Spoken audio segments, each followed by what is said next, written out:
Um outro ponto para a gente aqui são vamos dizer assim, as mudanças necessárias para promover a inovação. Então, nós queremos inovar, nós queremos promover a inovação. O que é importante, né, que aconteça para que haja, para que exista de fato a promoção da inovação? Então, nós precisamos de novas práticas e condutas, tá? Nós precisamos de novas crenças e concepções acerca dessas práticas e condutas, e nós precisamos de aprendizagem de novos recursos, ferramentas ou materiais tecnológicos. Isso aqui nos faz pensar em dinamismo, né? Escolas com profissionais inertes que não querem aprender, não querem se dispor a utilizar o novo, não querem se esforçar para compreender o novo, não vão de forma alguma conseguir promover mudanças no seu ambiente de trabalho, nem do ponto de vista administrativo, nem dentro do ambiente pedagógico, ok? No entanto, é interessante nós analisarmos alguns aspectos que acabam impactando nessas mudanças. Por que muitas vezes não existe esse dinamismo? Por que muitas vezes os profissionais, inclusive os professores, não conseguem se relacionar com a tecnologia e transformar as suas atividades a partir da tecnologia? A partir de uma perspectiva psicossocial, interfere nesse processo a idade. Um deles é a idade. Como assim a idade, Vinícius? Muito tempo de trabalho para o professor, para um determinado profissional, faz com que ele fique resistente às inovações. A gente percebe muitos professores que já têm bastante tempo de trabalho, muito mais focados na aposentadoria do que na inovação do seu trabalho, né, na reciclagem. Então a idade, conforme ela vai passando, ela vai produzindo uma inércia, uma atitude mais rígida, conservadora, mais endurecida nos profissionais.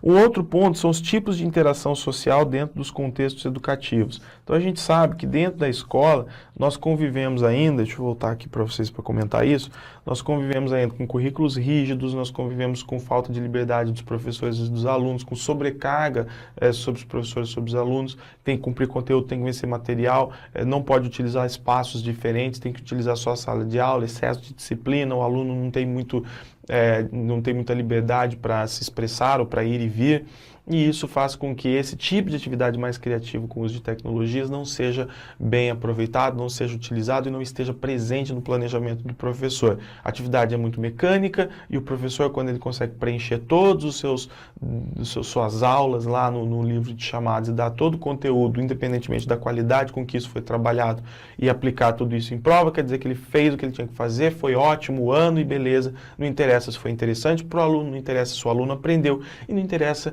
também se o professor teve satisfação em ensinar. Interessa simplesmente o cumprimento das questões burocráticas. E isso é que, na verdade, impede uma atividade mais criativa e impede, obviamente, o uso das tecnologias. Tudo bem?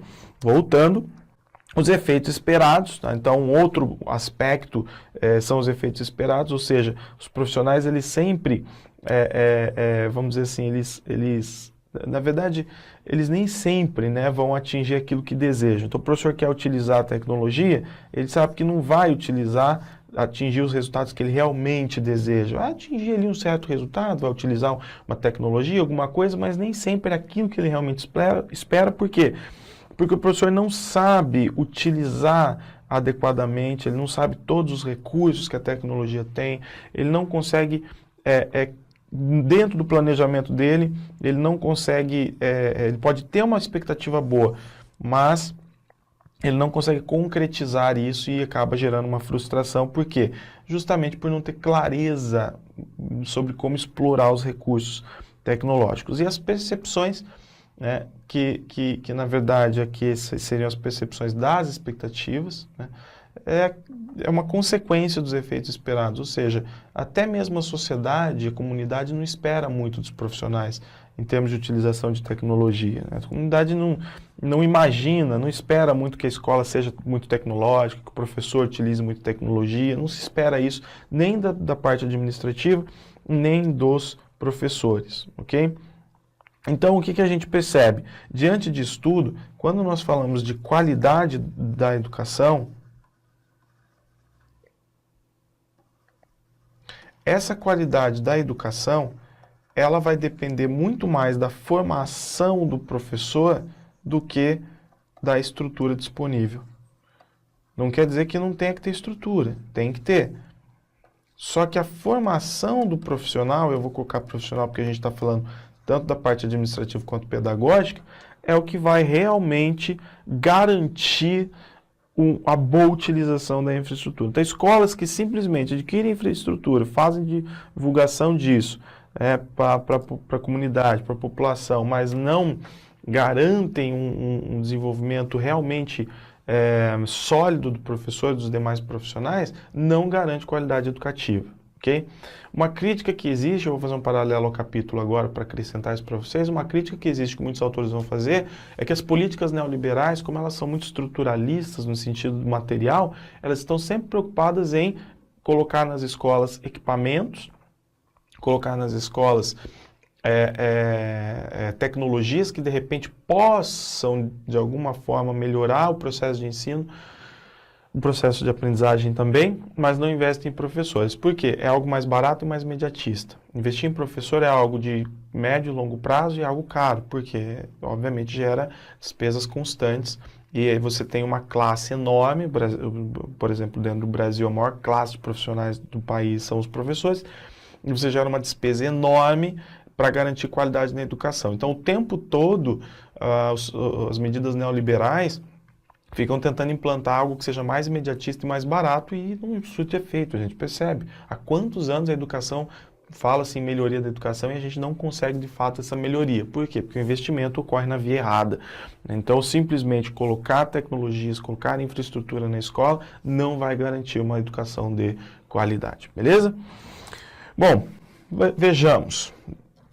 Além disso, a gente tem aí a aula virtual com utilização de chat. Esse é um grande exemplo, né? Para que o processo não seja mecânico. Uma aula virtual com utilização de chat, por exemplo, ela se diferencia da aula presencial. Ela fica muito diferente da aula presencial. Em que aspecto? A possibilidade da interação. Então, aqui o aluno tem mais interação. Porque a aula presencial, ela é muito disciplinar, muitas vezes, a estrutura dela. O aluno não pode falar muito, tem um tempo ali, etc. Agora, no chat, o aluno pode escrever, ele pode deixar a pergunta, até porque aquilo que se produz ali pode ser visto em outros momentos. Então, não fica... O conteúdo que o aluno está estudando não é aquele que fica só na memória, porque está havendo interação. E o aluno está o tempo todo problematizando, criando... Então, existe uma interação muito favorável à aprendizagem, por exemplo, numa aula realizada a partir do chat, ok? Então, esse é um exemplo apenas de uso de tecnologia que ajuda bastante. Isso quer dizer o quê?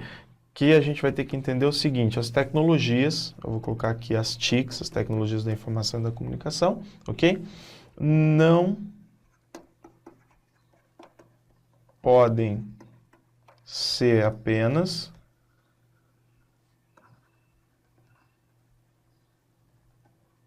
instrumentos de transmissão de informação.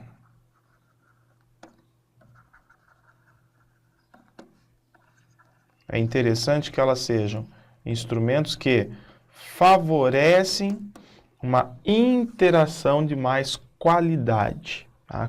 Uma interação que tenha mais qualidade no processo de ensino-aprendizagem, ok?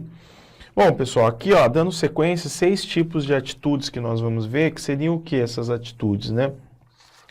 São 6 tipos de atitudes dos professores diante da inserção das TIC. Então, na prática, ocorre o quê?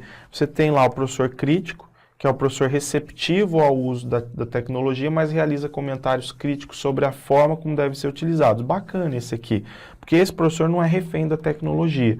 Ele falou, legal utilizar a tecnologia, mas como eu vou utilizar essa tecnologia? Em que contexto? O que eu vou explorar nela? Então, é bacana essa criticidade.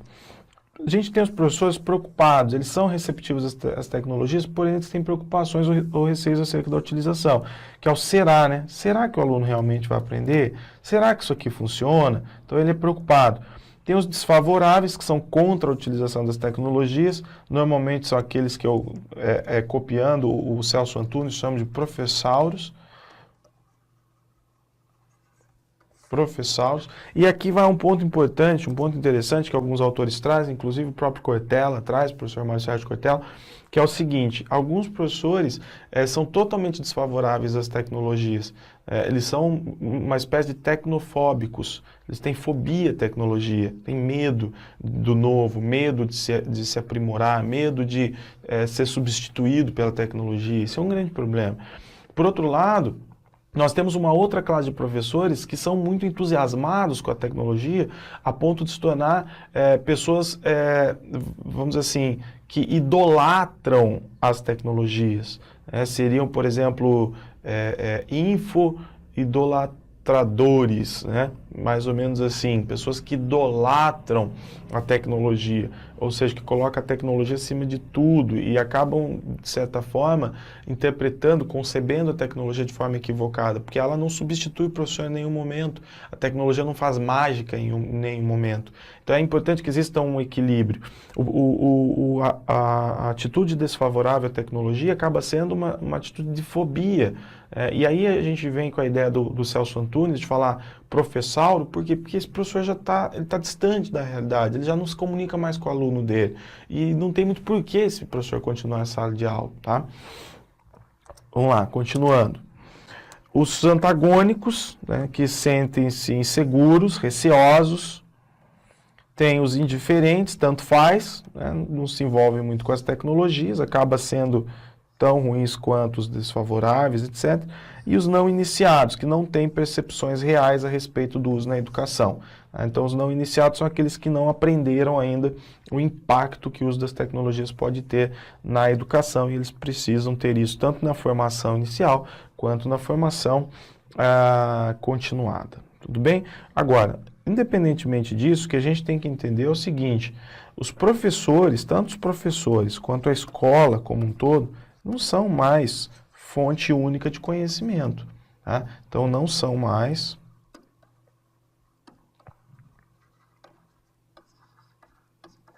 fontes exclusivas de conhecimento. E sendo assim, se o professor não souber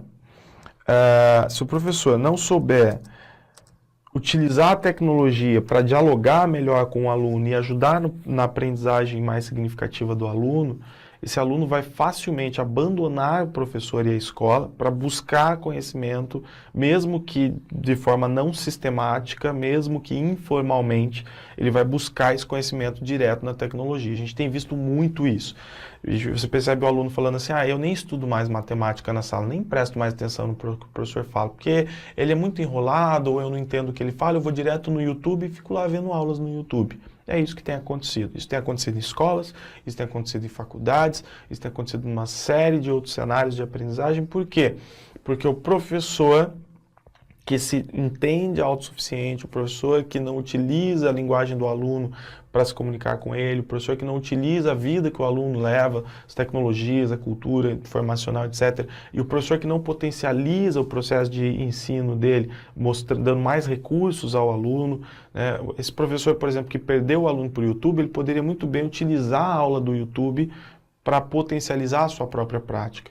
É óbvio que isso depende de que aula é essa, não é? Essa aula, de repente, é uma aula que tem uma série de equívocos e incorreções, essa aula é uma aula boa, é uma aula ruim, mas quando o professor já toma a rédea de planejar e colocar o aluno em contato com a tecnologia de forma direcionada, já, por exemplo, oferecendo os bons sites, dando sugestões, né, de sites ou de aulas, etc., de redes que podem ser utilizadas, esse professor ele já tem uma comunicação muito melhor com o aluno, ele não perde o aluno nesse processo. Então é muito importante isso, nós entendemos o quê? Planejar o uso da tecnologia para poder dialogar melhor, inclusive, com o aluno, porque professor e escola não são mais fontes exclusivas de conhecimento, ok? Continuando, aqui a gente tem, né, Hoffman vai trazer os fatores que influenciam na escolha da tecnologia pelo professor. Então, o professor, ele precisa do seguinte: da existência de suporte administrativo. Os professores alegam que é necessário que exista pessoal de desenvolvimento e suporte técnico para ele trabalhar, disponibilidade de plano de uso da tecnologia, existência de uma coordenadora de tecnologia. Isso aqui eu via muito na faculdade. professor chega lá com um material para ensinar, depende, por exemplo, de uma TV, de um data show, e o que não tem? Não tem disponibilidade, tá? Do material, do recurso. Ou então o professor quer usar aquela tecnologia, mas ele não planejou o uso em sala de aula, tá? Facilidade e manutenção, né? Facilidade de uso e a manutenção, avaliação e ampla divulgação da tecnologia, para que os professores possam serem, vamos dizer assim, incentivados a utilizar. Resumidamente, são 3 pontos: acesso aos equipamentos, expectativas das instituições de que o uso das tecnologias pode ser efetivo para o ensino e formação e assistência ao professorado, ok? Resumindo esses pontos aqui, nós temos esses 3 pontos aqui embaixo, tá? Bem bacana. E aí, continuando, a gente tem algumas sugestões, Salinas nos traz algumas sugestões aqui importantes, e essas sugestões, elas servem justamente para nós entendermos o seguinte: o que eu vou fazer com a tecnologia, de que forma eu vou utilizar. Então, como eu vou trabalhar com os alunos utilizando a tecnologia. Então, elas vão servir para guiar os alunos no uso aliás, o professor ele vai ter que guiar os alunos no uso das bases de informação e conhecimento, bem como proporcionar acesso a eles para usar seus próprios recursos, que é o caso, por exemplo, do celular em sala de aula. Então, se o professor planeja uma aula adequada, o aluno ele acaba podendo utilizar o celular em sala de aula, mas isso é tudo planejado, não é visto como uma indisciplina, não é? O professor precisa oportunizar que os alunos se tornem ativos no processo autodirigido de aprendizagem, e isso se faz principalmente quando ele ensina o aluno a pesquisar bem na internet.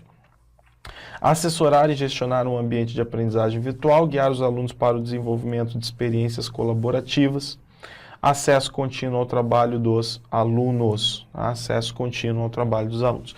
Um grande problema que a gente vê, eu, por exemplo, que trabalho há muito tempo já com cursos online, dentre outros trabalhos, inclusive nas escolas em que passei, o que a gente percebe é o seguinte: muitos alunos falam assim, eu não sirvo para fazer uma atividade online porque eu não presto atenção, porque eu não sou disciplinado, porque eu fico perdido, porque... Então, na verdade, o trabalho presencial é excelente, o trabalho online é excelente, mas muitos têm dificuldade de utilizar tecnologias, utilizar um serviço online. Por quê? Porque foram acostumados na escola, foram adestrados a ficar sentado numa sala de aula, e mesmo que não estivessem entendendo nada, tinham ali a sensação de que estavam estudando. Eu vejo, por exemplo, alunos que fazem cursinho. O aluno vai ao cursinho, ele fica ali, ele não está fazendo nada, ele está voando, prestando atenção em outra coisa, ele está lembrando da menina que ele ficou, a menina está lembrando da festa em que ela foi, mas ele tem a sensação de que ele está estudando. Ele chega em casa e ele fala, eu fui para o cursinho, eu estudei, eu estava estudando, não estava fazendo nada, estava ali simplesmente à toa.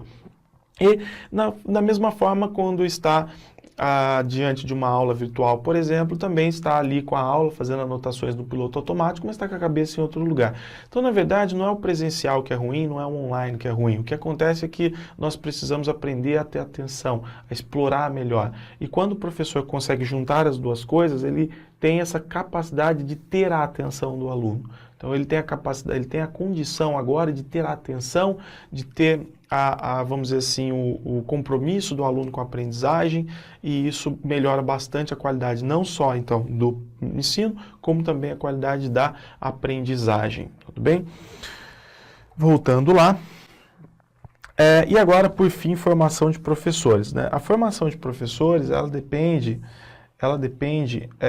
vamos dizer assim, de uma série de coisas. Então, o professor ele precisa entender do uso de redes, tá?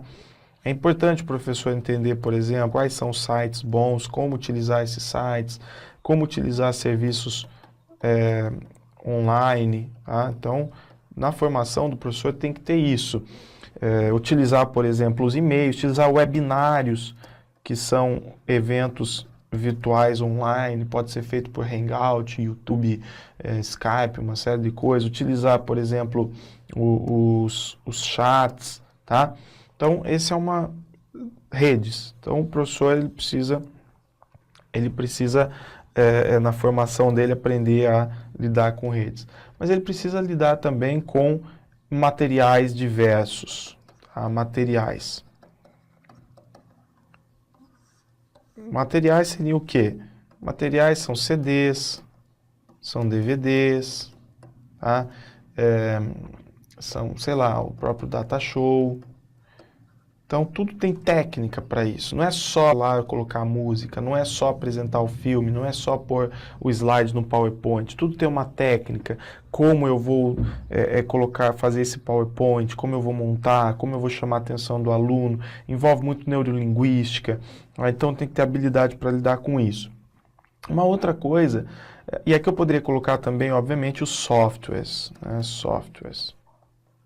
Uma outra coisa são os periféricos. Então, o professor precisa também aprender a lidar com os periféricos. O que são os periféricos? Saber lidar com pendrive, saber lidar com o próprio data show, que acaba sendo um periférico também, aprender, por exemplo, câmeras digitais, seja de fotografia, seja de filmagem, scanner, tá? Eu, por exemplo, em várias situações eu fiz gravações com os meus alunos, brinquei de rádio com eles, brinquei de programa televisivo, né? Organizava a sala, gravava o áudio, a gente ia lá, editava o áudio, filmava, né? Então a aula ia acontecendo, sempre com um apresentando, o outro questionando, como se fosse um programa de TV. Fizemos isso várias vezes e sempre foi prazeroso, deu resultado e os alunos aprendiam também sobre informática, eles ficavam curiosos. Então, é assim que renderiza, isso que é renderizar, é assim que usa esse programa, é assim que grava, né? Então, isso que é um cartão de memória. Então, eu aproveitava para falar um pouco de um cartão de memória, como que trabalha com ele, como que funciona, como que bloqueia, por exemplo, um cartão de memória. Então, junto com a aula, tinha sempre aqueles minutos em que os alunos aprendiam algumas coisas referentes à filmagem, áudio, e sempre foi prazeroso, tá? E depois você tinha todo esse recurso, o aluno podia ter em casa, levar para casa, colocar no pendrive dele, baixar em algum lugar da internet aquela aula que foi produzida, aquilo que ele fez, o áudio que ele gravou, ok?